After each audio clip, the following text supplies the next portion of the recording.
Let's fight. A very good evening to each and every one of you. Share that live for us. Smash that emoji button. Folks, let me go along the road. Let's go along the road. So happy to have so many of you with us, folks. And those of you who you're coming back to watch us, you do the same. Share the live, folks, and smash that emoji button as well.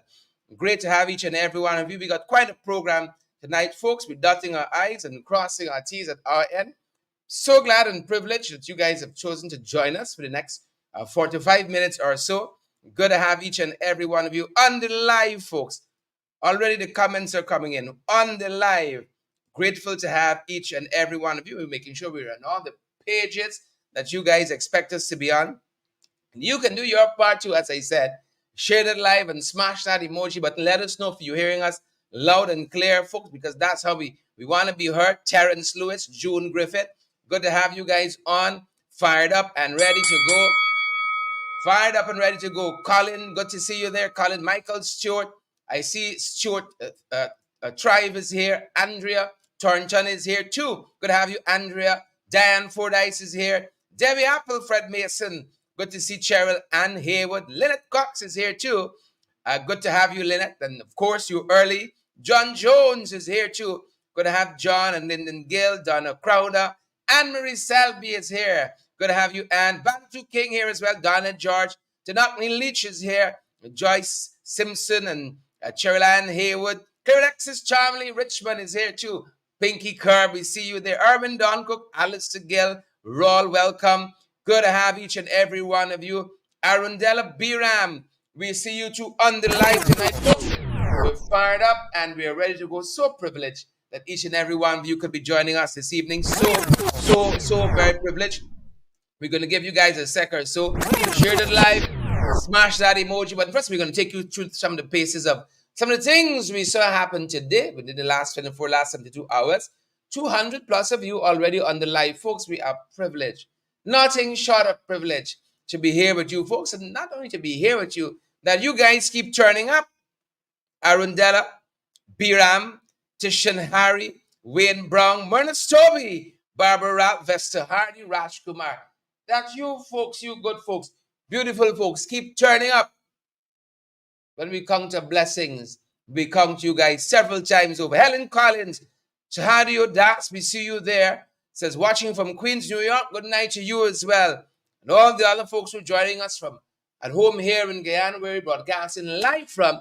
And those persons who are joining us from the diaspora as well. Region 11, good to have each and every one of you on the live tonight. Lennox Anderson, we see you there. Welcome, Lennox. And Asha, welcome. Leon Logan, Ingrid, Donna, Wonder Mark, good to have you here. Mark, Volme, Barbara, Brian, Mala Pandey on the live tonight.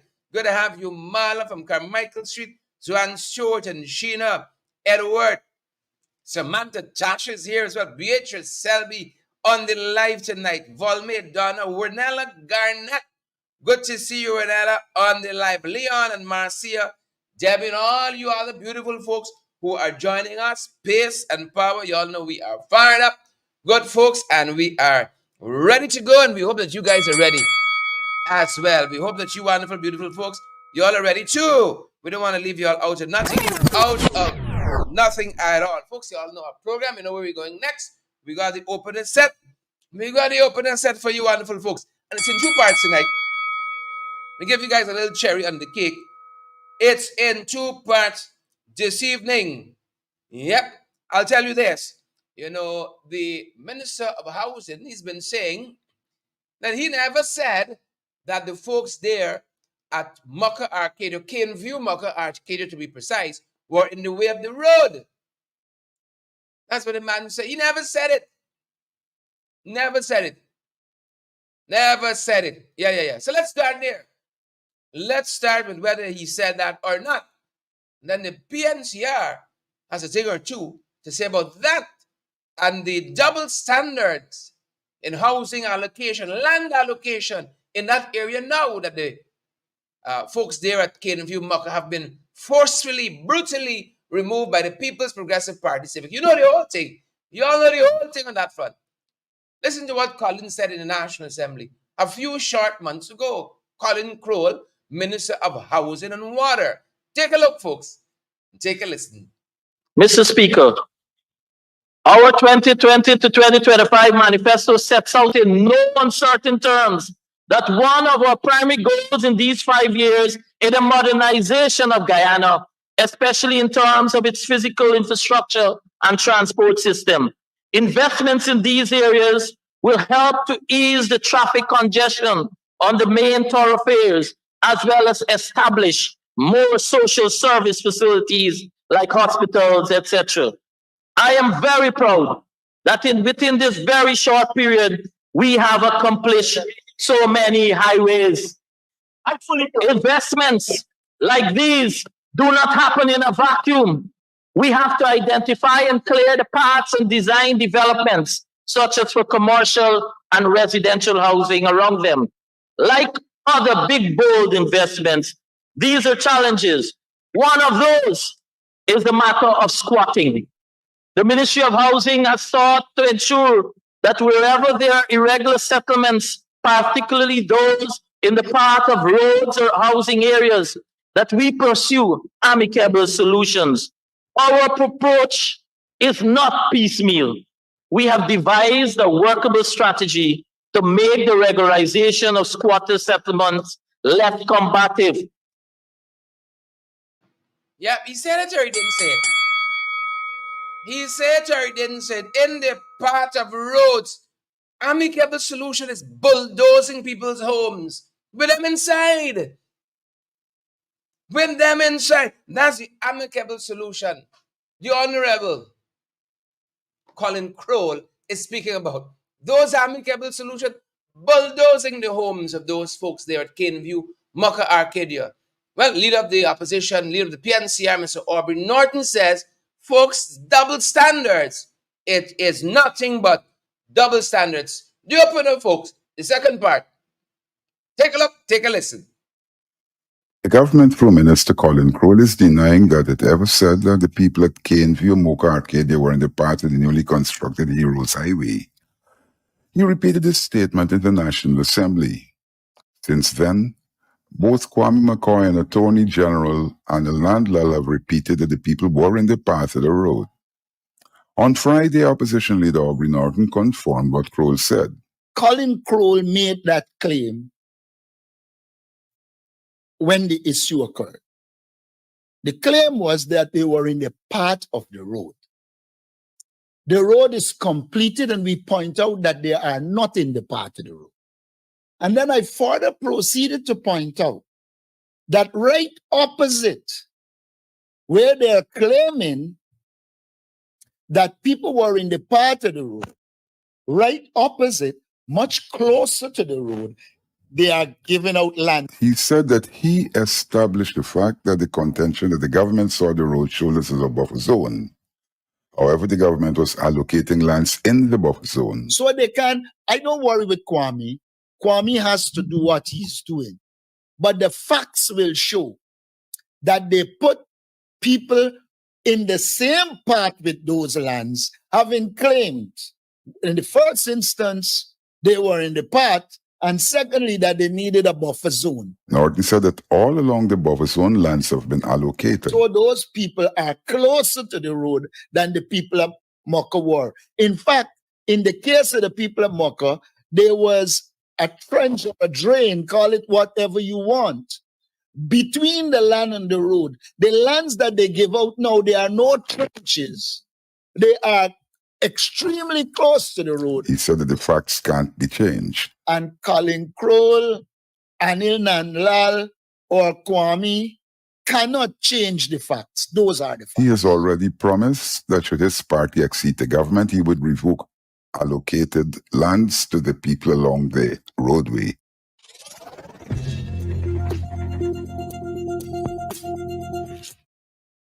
Yep. That is what Mr. Norton said. You can't change the facts. The facts is the facts. And the facts are stubborn things. The facts are very stubborn things.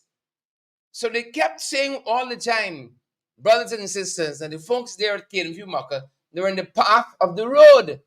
Now they're changing them out to a smart PPP. Suddenly they're not in the path of the road anymore, folks. They're not in the path of the road. Suddenly, yep, we're going to circle back to that, folks. We are going to circle back to that. The opener tonight, the opener. Look what else we're following, folks. Internationally, regionally, and then we're going to circle to the 592. Come in for landing in the 592, good folks. But first up, you all know Trump is a gift, right? You all know Trump is a gift, right? He thought that January 6th, that very strong case that was made out against him was gone, given the ruling of the U.S. Supreme Court quite recently. He thought that case was done with. Not so much. Think again, Mr. Trump. Think again. That's not going away so easily. It's not going away so easily at all, because that has now been refiled in what they call a superseding indictment, right? They said they have kind of pared it down a little bit. This is some of the wording that they're using. They kind of pared it down a little bit to take account of the ruling by the Supreme Court recently on the immunity the President of the United States apparently has for official acts. They have now pared it down and refiled. So this, for all intents and purposes, good folks, is an appeal to that very case. So Trump is still in hot water among the number of other indictments and charges that Trump is facing. But folks, good folks, Trump could easily be the world's greatest salesman. Donald Trump could easily be the world's greatest salesman. You're joining us this evening. Share that live for us, Daphne, Joseph Lee, and Everett Small. Smash that emoji button as well, Rastaman and Leslie and Everett, Asher and Debbie, and all you other wonderful folks. Please and thank you. Do that for us. He could easily be the world's greatest salesman, because Trump is selling again. Not Bibles this time, not Bibles this time, folks. He is selling some particular cards.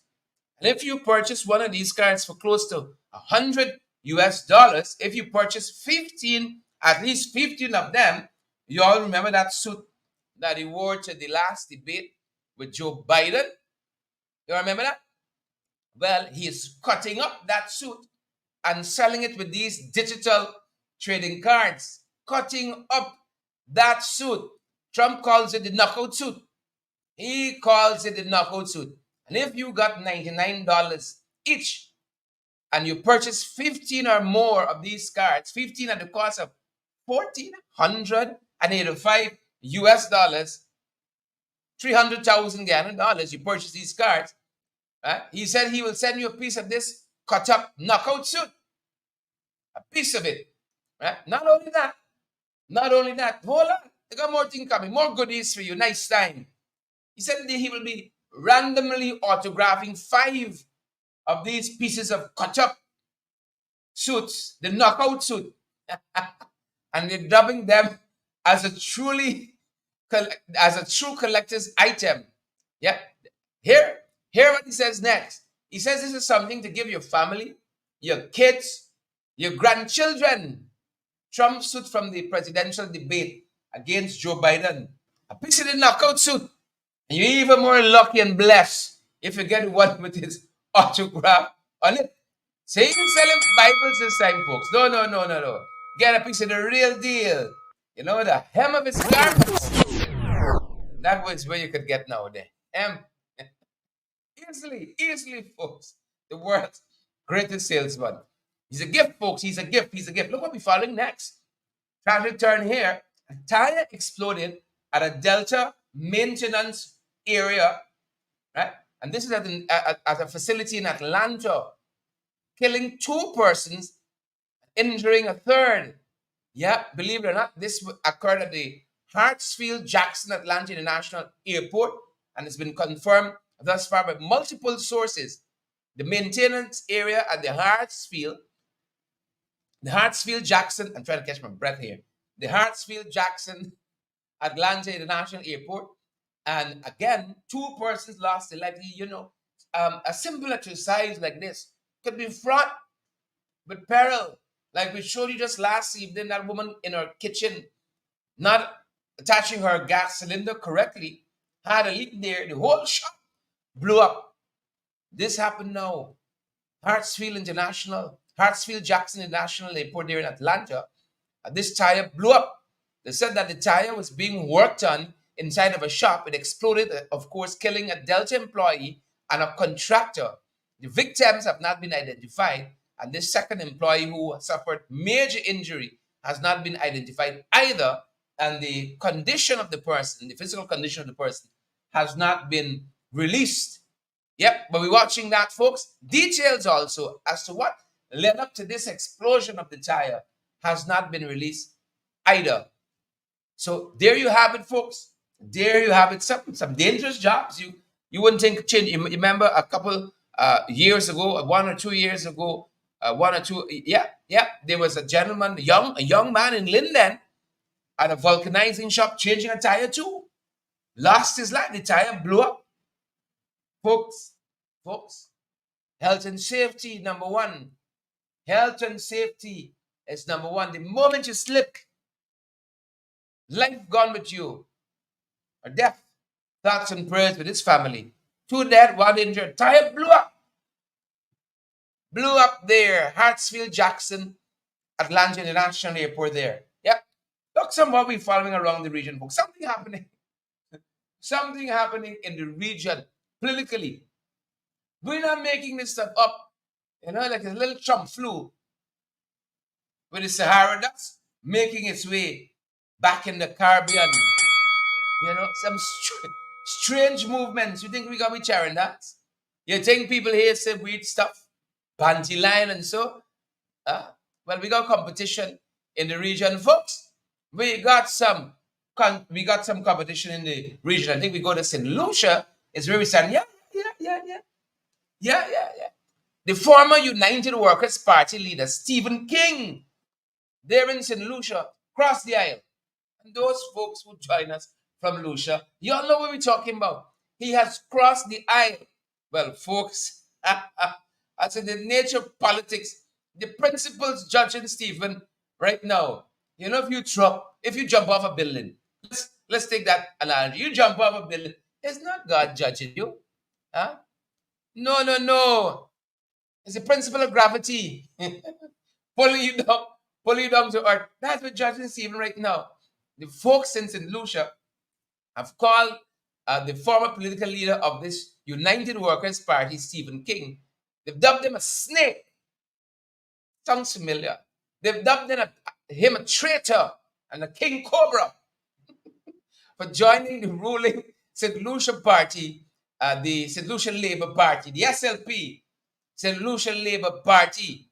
Right? He says he's unfazed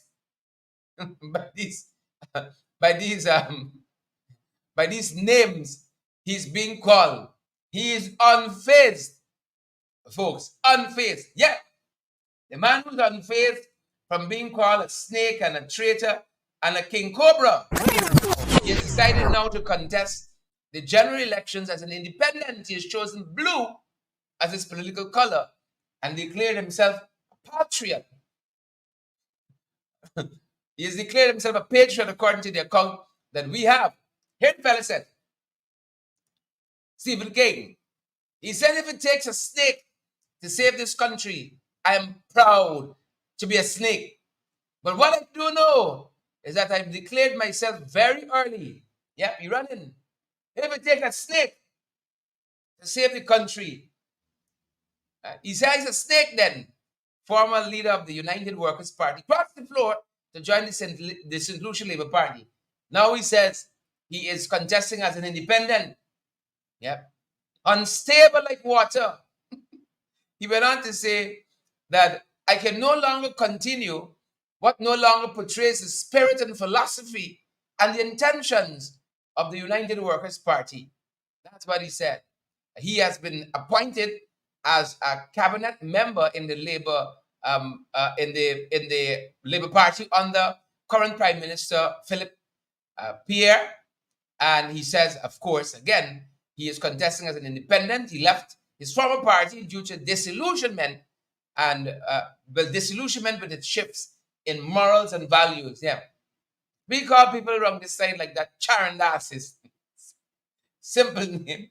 The folks in St. Lucia say he's a snake, a traitor, and a king cobra. So, folks, that is St. Lucia. And I tell you, there's something in the air. Something in the air in the Caribbean. Remember, we told you guys this in Jamaica. Right? The opposition party in Jamaica fired the head of the party, the president, fired the general secretary. Never needs. Is it Jamaica or is it Barbados? Y'all help me out. Help us out. You know, Trinidad, folks. Trinidad, we coming down. That's the next instance that we have. In Trinidad, former Prime Minister Kamala Bissessa says y'all will never ever have another leader like Mr. Chandler Jagdehe. Never ever. That's what she said. Elections coming up, folks. Election. You know, lots of Caribbean countries tend to have elections around the same time. The United National Congress leader, Kamala Bissessa, warned her party supporters that the PNM, the People's National Movement, its potential victory could happen. They could be returned to office. They are the incumbents. That's what she said. For complacency, she's warning her party supporters, the UNC supporters there in Trinidad, warning them not to become complacent. I think like she's talking to me now. Don't become complacent. The people could go back. That's what she's saying. She says, you have had leaders before me. Talking to party comrades recently. You have had leaders before me, she said. And you will have leaders after me. But you will never have a leader who loves you as much as I do. And of course, again, emphasizing,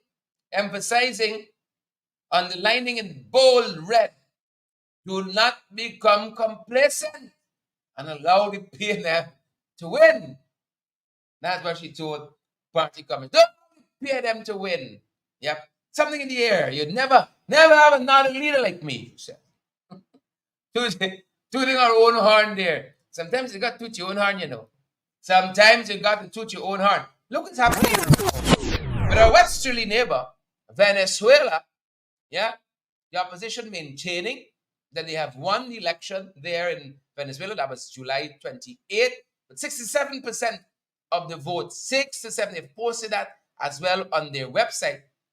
And the leader of the opposition in Venezuela, Maria Corina Machado, she says if we only continue to apply a little pressure, peaceful protest, and with the support we're getting from the external international community, she says we got a good chance. There's a possibility here, folks, that we can oust Maduro.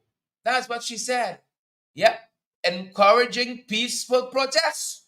And of course, if you've been following this, you know that these elections here in Venezuela, they've sparked international calls for they want a full vote tally. And this has also been preceded by deadly protests and investigations into the opposition, arrest of journalists, all of that happening there. And Machado is telling us that herself and former opposition candidate Edmundo Gonzalez are united in their strategy and they continue to claim victory. Yep. And of course, you know, we've said already that the US have been touting new elections for Venezuela. Let's see where it goes, folks. We'll keep you all posted. As soon as we have more information on that, we will keep you folks posted. As soon as we have additional reporting on that. America wants new elections. Some of the other international partners have been calling for that as well, folks. Elections. Let's see where it goes. Yep. Moving on down the line, folks. You all know once we come into 592. Them boys at work. Once we come in the 592. Lots of allegations of corruption there. Lots of corruption. We understand. I keep saying it all the time. We have policemen and women in this country. Who do they work? They keep their heads down and as professional, apply themselves. Doing the work that the Ghana Police Force should be doing. And then you got some others who are a little distracted. We have some others who are a little distracted. A lot of folks want to know what is happening concerning this Brutus investigation?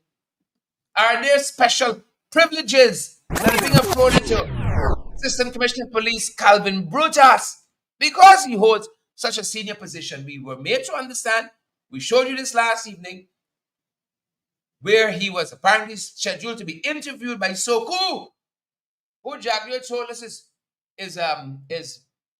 can properly investigate Mr. Brutus.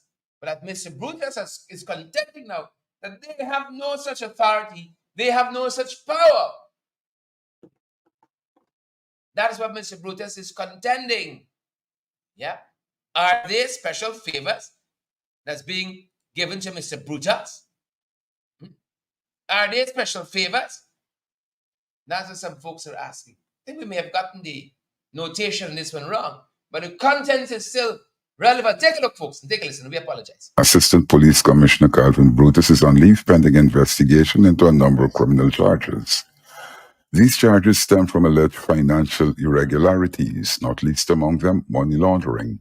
Retired Assistant Police Commissioner Paul Slow said on his podcast that Brutus had a lot of money. And the man decide now, he establishing company. Last year, June, he was establishing company for supply items to the police force. If that is not, that was not only a conflict of interest, we went beyond that. Because as you can see, hundreds and hundreds of bales of toilet paper and so on, the company supplying to the police. Slow said that small suppliers of items to the police were cut out. He and his wife and his mother-in-law were the only suppliers, hundreds of millions of dollars. And not we saying so, the banks, it is reported that the banks froze two accounts or accounts belonging to Brutus and his wife. That is what he said. It is reported that when they searched his office, they found over 100 million Guyana in cash. And as I said to some people only yesterday, $100 million Guyana currency converted to any money, in my thing, is enough money. 100 million is, you talk about 500,000 US dollars. In my humble estimation, a poor man like me, that is big money. Even Brutus's leave is on the question.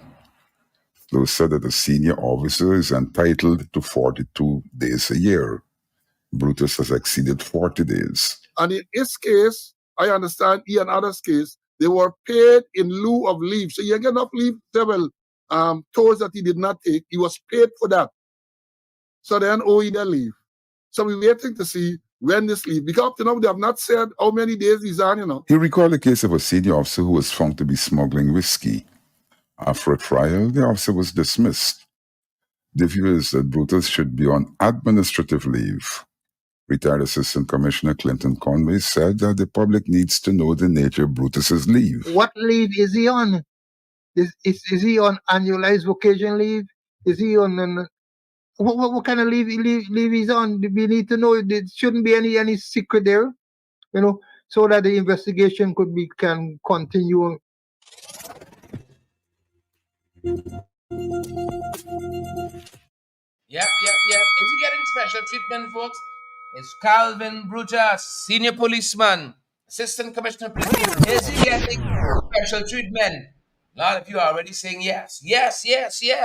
He getting special treatment. Well, we're in the 592, folks.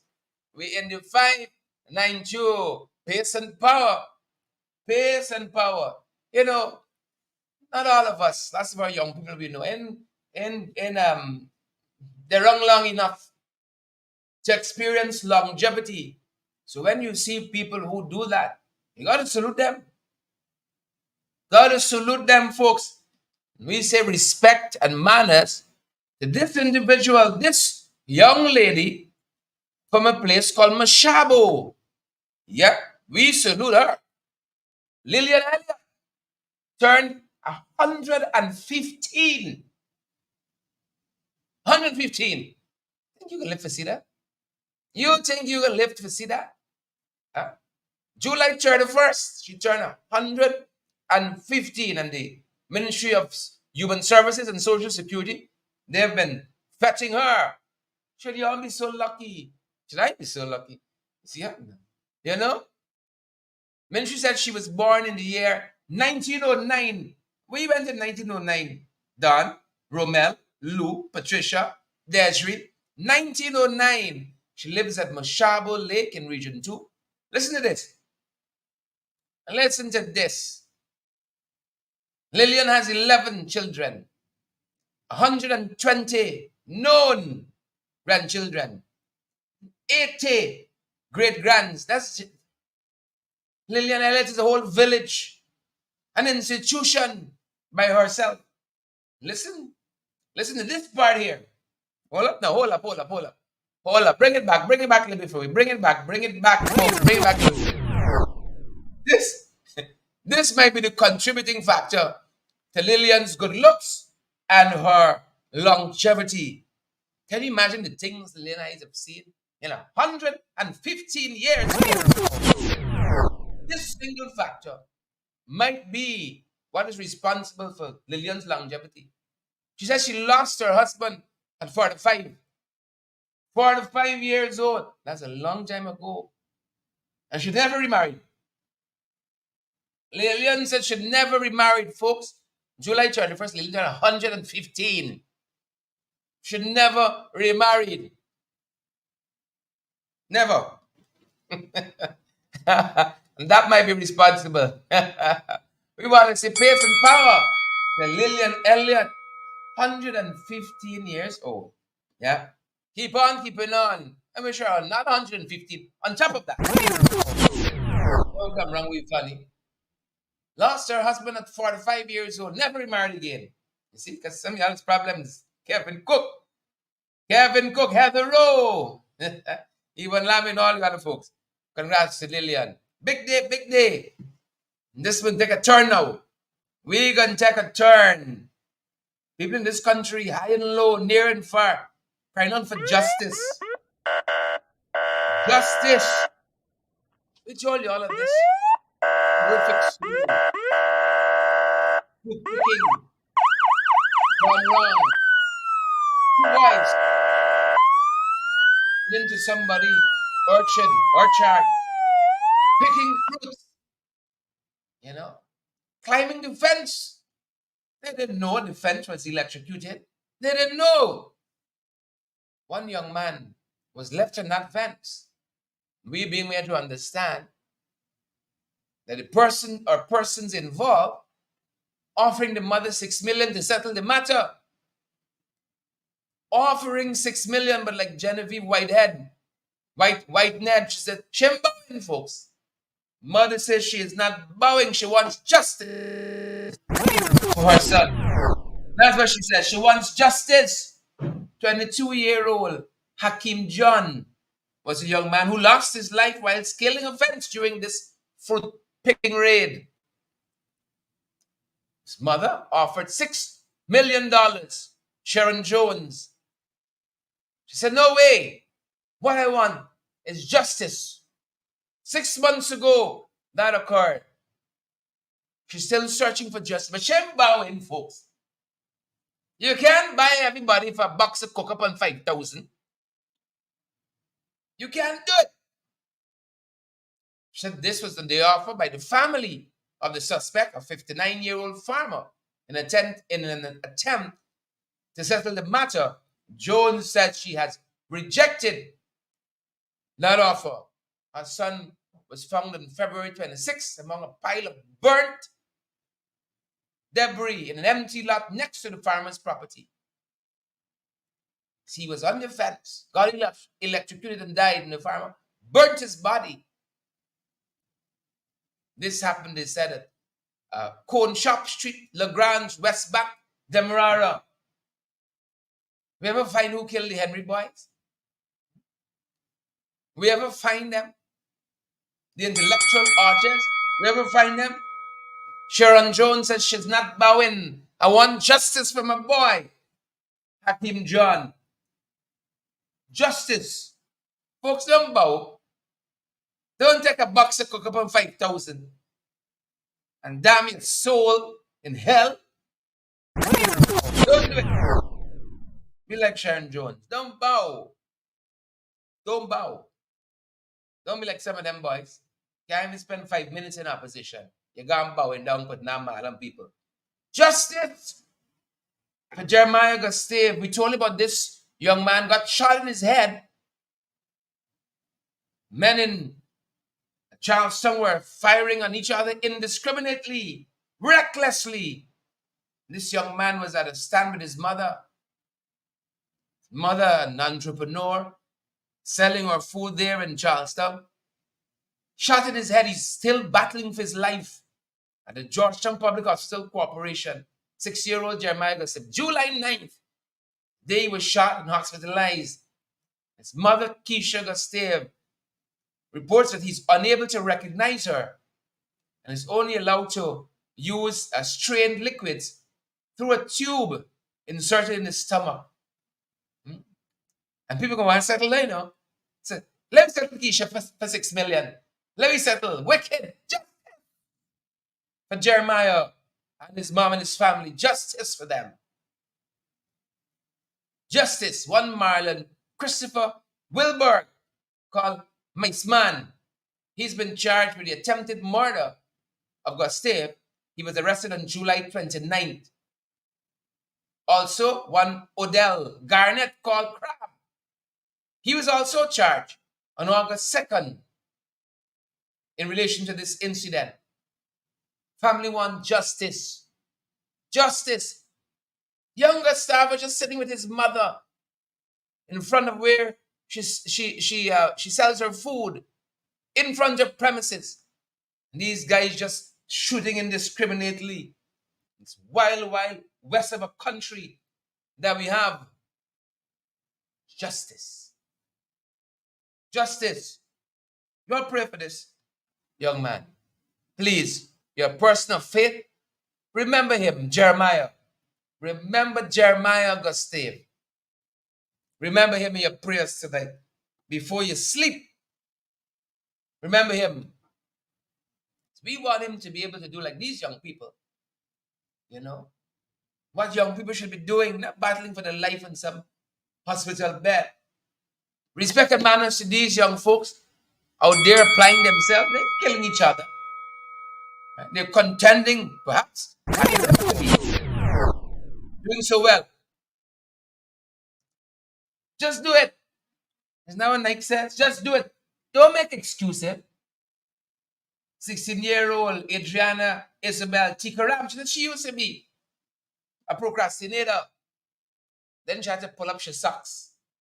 And now encouraging her peers. She did excellent at CSEC quite recently. Had to pull up her socks. She's from Leguan Island. She says, despite her procrastination, she's managed to focus on her studies. Right? While her family gone to bed, she said she burned the midnight oil. Take a page out of her book. She covered 12 subjects, 9 grade 1s, 2 grade 2s, and a grade 3. Just do it. Some of us big people can follow that little advice. Procrastinate, put off. Just do it. Heaven's name. Just do it. Just do it. Look at this other young person. 9 subjects, 14 years old. Renard Overton. 9 subjects at just 14 years old. When you're bright, you're bright. When you're bright, this is how we did at CSEC. Right? This is how we did at CSEC. They said he achieved 3 grade 1s, 3 grade 2s, 3 grade 3s, among all the subject areas. Moving on, he said, got my sights now set on university. He wants to pursue studies in technology. He said, despite COVID pandemic and so on, lots of us want to brace and we use that as a cross. Well, COVID, I didn't have to study. COVID, I didn't have to pursue this hope, this dream, this ambition, this goal. He kept keeping on from Brickdam Secondary School. 14 years old, wants to pursue studies in technology. Pace and power, folks. Pace and power to our young people. This is how we like to see them. Positively, not getting involved in wayward activities. Pace and power to Reynard Overton, his teachers, his school, his parents, his entire family. As we know, good folks, as the African proverb says, it takes a village. It takes a village. Some of we had more heart may take the whole town, not just the village. You know, like yours truly. Take a whole town. Look madness here now. Wild west of a country. Look story here now. Look story here now. You know, this country cursed with fires, a fire nation. Land of many waters. No. Land of many fires. Husband today involved in a domestic dispute. This is Julius Innes, also known as Storm. Domestic dispute. His spouse went to make a report at the police station. The police escorted her back home. Nobody know Julius would have barricaded himself in the house at 18 Catherine Maiconi on the East Coast. This occurred around 1 o'clock over domestic dispute. Lit the house on fire. One report said the house was completely destroyed, reduced to ash. Ash? Yeah. Believe it or not, madness in this country. Shalon Innes, the wife, according to the report, says around 11:20, she had visited the Maiconi police station to report a domestic assault involving her husband. And of course, as I said, the police escorted her back home. The man barricaded himself. The house was reduced to ash. Thoughts and prayers with this family. Thoughts and prayers with this family, folks. As easy as that, you know, folks. As easy as that. Am I on the right one? I may have been preempting myself there. I might have been preempting myself there because there's another ash story here. Another ash story. Ministry of Education said substantial improvement for teachers. Substantial improvement for teachers. I was there. Many of those 75 days, teachers calling for increased salary. They want the salary, the plain old salary increase. Other benefits could come, but they want the disposable income. What is available to them directly in the bank accounts? That's what they want to improve. Ministry is gloating. Anytime you see a ministry of government gloating over such a thing, when they had such a reluctance to even meet the teachers at any level, you gotta worry. You gotta wonder. You gotta worry and wonder. Leader of the opposition, Mr. Aubrey Norton, says nothing less than 35%. Union is calling for 25. He said, when, not if, we return to government, 35% is what the teachers are going to get. 35%. Listen to what he said recently. The People's Progressive Party offer to the Ghana Teachers Union of 10% increase on teachers' salary is ridiculous, disrespectful, vindictive, and a reflection of the disdain that the regime has for teachers and other public officials. It must be recalled that both Barra Jackdale and Irfan Ali demanded that the APNU AFC government pay teachers 50%. They made this demand under the then government before the discovery of oil, claiming that the then government can afford it. Now, when there is oil, the said government is contending that they cannot afford to pay teachers 50% increase. This is the level of hypocrisy, disdain, vindictiveness, and trickery that Barra Jackdale and Irfan Ali are meting out to the hardworking teachers of this nation. When one notes that the so-called package delivers little or nothing to teachers and is a mere smoke screen for concealing the fact that the government is unprepared to treat teachers fairly. When it is recognized that the infrastructure budget is 666 billion and the main fund for PPP corruption, then it is obvious that the PPP is deliberately impoverishing our teachers and have no interest in improving the quality of their lives. The mere reduction in corruption and waste in infrastructure projects can release at least 50 billion, which can give more than a 35% increase. Just to give more than a 35% increase, easily finding the money to pay the PNCR/APNU is guaranteeing all public service workers that they will receive a 35% increase in wages and salaries under us as the next government. Yep, 35%, folks. That's what the leader of the opposition said. 35%, folks. That sounds like music in my ear. Yeah. He says substantial improvement. You know what is missing from this whole conversation here? The fact that we haven't seen any teachers rejoicing. This is strangest thing. The government ministers, Irfan rejoicing, doing backflips. Next thing you know, you do a live from the bell ground. Teachers, I haven't heard a single teacher yet. Say, well done, Irfan well done, Prem Manchan. We like this deal. You're making teaching great again. Haven't heard any of that. They're doing backflips too. They're doing backflips. We watching it, folks. We watching it. Who don't know what's happening here? Who don't know what's going down? Yeah, have a good sense. Brian Daniels know. Joy Dodson's know. Joy, how are you doing? How is Mamaru? How is Region 1? Desiree Albert knows. Evat Madu knows as well. Gwennon Anderson, you know what's going down here. McGarrel Sivell, Lester Williams, Ron the Garden. You all know the whole thing. Not just part of it. We preempted this one early on, folks. We preempted this one early on. This was Julius Innes, who lost his life in that fire there. Mike Coney barricaded himself in the premises, lit it on fire. Domestic dispute, this gone to the other extreme now. The other extreme. You got to take it easy, folks. You got life, you got liberty. It always start again, moving in a different direction. A lot of thoughts and prayers with his family, as we have said. Moving on, folks, moving on. Coming down to the program time. Body of a man found at the creek that leads into Splashman, the Linden Sioux Dyke Highway.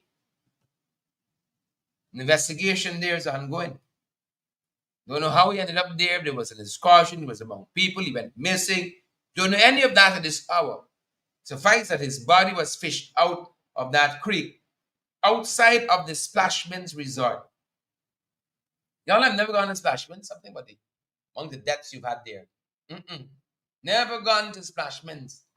Never. And he said, I would never go. I said, I haven't gone it yet. Don't like it at all. Body pulled out from that creek there. Yeah. Thoughts and prayers with his family. Right. Still yet to be identified. And we're following that. A lot of excitement. And at the back end here this evening. A lot of excitement. For your information, folks, look what's happening here. For your information, strictly. For your information. A little policy unveiling coming up, folks. Regional migration. I'm keen to see what's happening in our region. Who is going where? Who is moving where? How many Guyanese running to St. Lucia, Trinidad, Barbados, Jamaica, and leaving all this niceness. Leaving all this niceness behind. Little Dubai and so. We're watching this. Leaving little Dubai. Right. So this policy that has been developing for a little while now, migration policy, it is supposed to address emerging migration trends and regional challenges, and is being spearheaded by the CARICOM Secretariat, predominantly, and an organization called Impacts, right? Along with another organization, this is the International Organization for Migration, IOM, and aims to reshape migration management in the Caribbean. Yep, so we're looking to see what it says here. It says, originally mandated in 2019, the policy development faced delays due to COVID. A young man studying for exams didn't face delays, though, due to COVID. A draft framework is now ready for review. The first draft is expected to be presented to CARICOM leaders in February 2025. The policy, as we said, aims to address safety and support needs of female migrants in particular, and other vulnerable groups. So we are very eager to see what this policy addresses and some of the findings as well. That being said, folks, as we prepare to wrap up at this end, the closer. City Hall said that it is contemplating extending the opening hours of its municipal markets, and in particular, the Kitty market. I'm so happy to see the Kitty market being restored to its former glory, and I hope the people who ultimately inhabit it, and including our consumers, our vendors, and so on, our buyers, take good care of this market. As we close to here, folks, the mayor of the national capital city of Georgetown, Alfred Mentor, recently spoke with the one and only folks. Take a look, take a listen to what they discuss. Enrico Wolford. Georgetown Mayor Alfred Mentor has said that the municipality intends to open the Kitty Market shortly. This market has undergone extensive rehabilitation over a number of years. We're now moving to have notices placed and sent out to the person who occupied the market before to give them the first option to be able to use. And outside of that, if with the new rates that we have added it, if they don't accept, then we'll move to the secondary set of people. The closing hours of the market is also under consideration. There was a suggestion that the municipal markets be closed at 3. City Hall thinks otherwise, according to Mayor Mentor. We may have to review it, even take it a little longer. That's in relation to Kitty. But generally, with the other markets that we have, we're looking at wider legislation or wider policies to be able to treat with those issues and to have those markets open up for longer periods. Mentor, in an interview, said that there are some major feasibility studies. The studies will involve Stabrook Market and its environs. Next door to that market is a bazaar. And there's also a vendors arcade mall that we're looking at. And outside of that study as well, we're also talking about treating with the border market. The whole idea behind this is that all these years you hear about vendors and issues in relation to people plying the trade on the streets. We want to correct that. We want to be able to have more places and more vending spots available. So with this overall plan that we have, it will bring in, as much as one, Starbucks market will at least increase their vending spots about 1,000.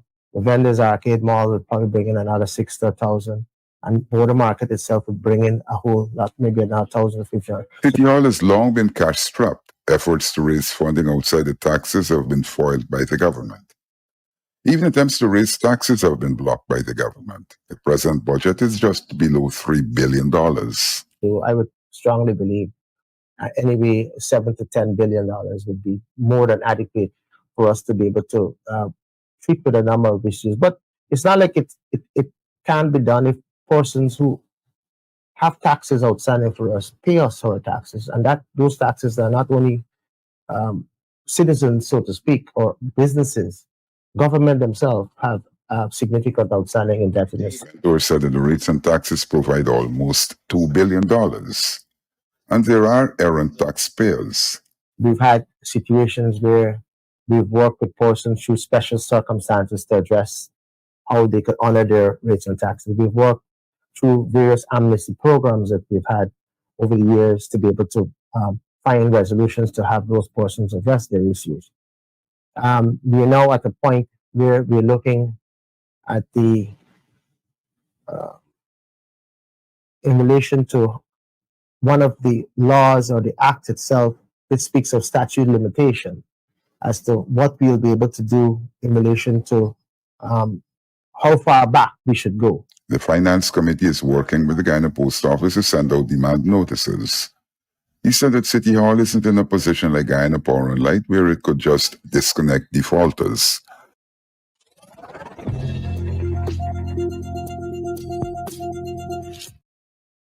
Yeah, that being said, folks, that's our program.